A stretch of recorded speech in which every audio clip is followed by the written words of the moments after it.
Assalamualaikum warahmatullahi wabarakatuh. Selamat datang di channel Review Drakor. Cerita dimulai saat Okjung diturunkan dari posisi ratu dan menjadi Jang Hibin. Saat akan keluar dari kediaman ratu, In Hyun datang. Keduanya bertemu. Di pintu yang lain, Choi Suk Won juga muncul. Ketiganya pun bertemu. Hibin kembali ke kediamannya.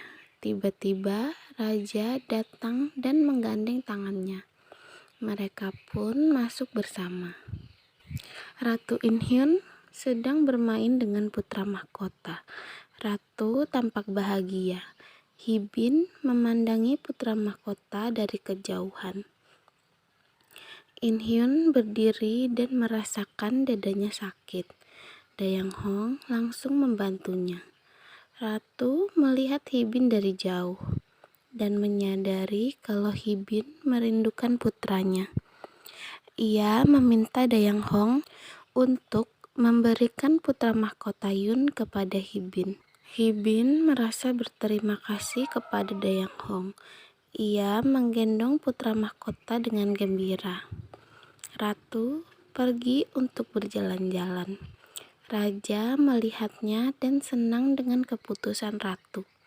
Raja pun berterima kasih kepada ratu. Untuk pertama kalinya, Ratu In Hyun berjalan-jalan bersama Sukjong. Tiba-tiba ratu memegang dadanya dan kesakitan. Ia pun jatuh pingsan. Raja bertanya soal penyakit ratu. Dayang Hong pun menjelaskan kalau ratu sudah sering sakit sejak lama dan belakangan ini penyakitnya memburuk. Tabib pun membenarkan ia sudah memberi ratu tonik herbal selama ini. Tetapi lalu ia pun membungkuk dan meminta ampun. Hibin sedang bermain bersama putra mahkota. Tiba-tiba putra mahkota jatuh ke tanah. Sukjong bergegas ke kamar Liyun. Tabib melarangnya masuk dan mengatakan kalau putra mahkota terkena cacar air. Hibin menahan tangis karena mencemaskan Yun. Sukjong menghibur Hibin. Malamnya, putra mahkota demam tinggi. Hibin terlihat cemas. Sukjong datang dan menenangkannya. Hibin kembali ke kediamannya dan memutuskan sesuatu. Ia sudah terdesak. Ia memanggil ibunya dan seorang cenayang. Sukwon melihat itu lalu menyuruh dayangnya untuk mengikuti mereka.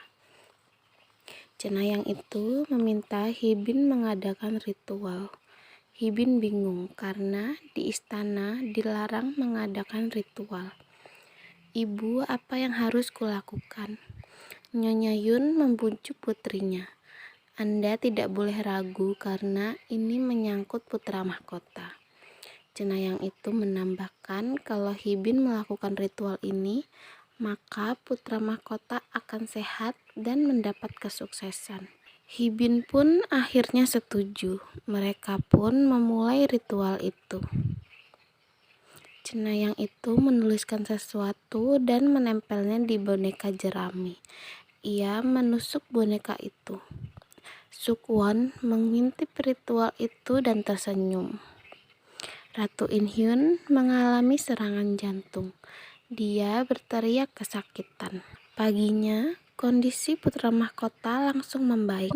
Tabib pun mengucapkan selamat. Raja dan Hibin lega mendengarnya. Malamnya, kondisi ratu kritis. Hibin langsung ke kediaman ratu. Ratu tersenyum.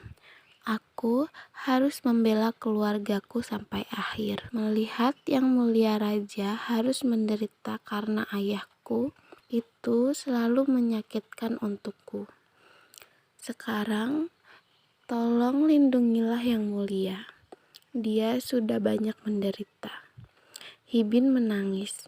Jika kita terlahir kembali, kuharap kita akan ada di jalan yang sama dan bergandengan tangan. Ratu mengulurkan tangannya. Hibin langsung menggenggam tangan Ratu. Keduanya menangis dan tersenyum bersamaan. Sukwon masuk ke ruangan di mana Hibin melakukan ritual. Ia mengambil boneka jerami dan tersenyum. Raja datang menemui Ratu. Ia menangis dan meminta maaf karena telah melukainya selama ini. Ratu tersenyum dan memandangi Sukjong. Ratu pun meninggal. Sukjong menangis sedih.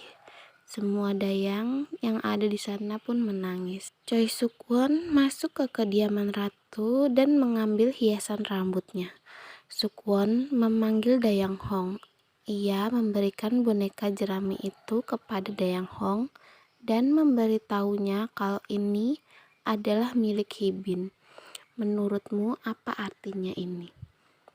Dayang Hong langsung yakin kalau Hibin telah mengirim kutukan kepada Ratu.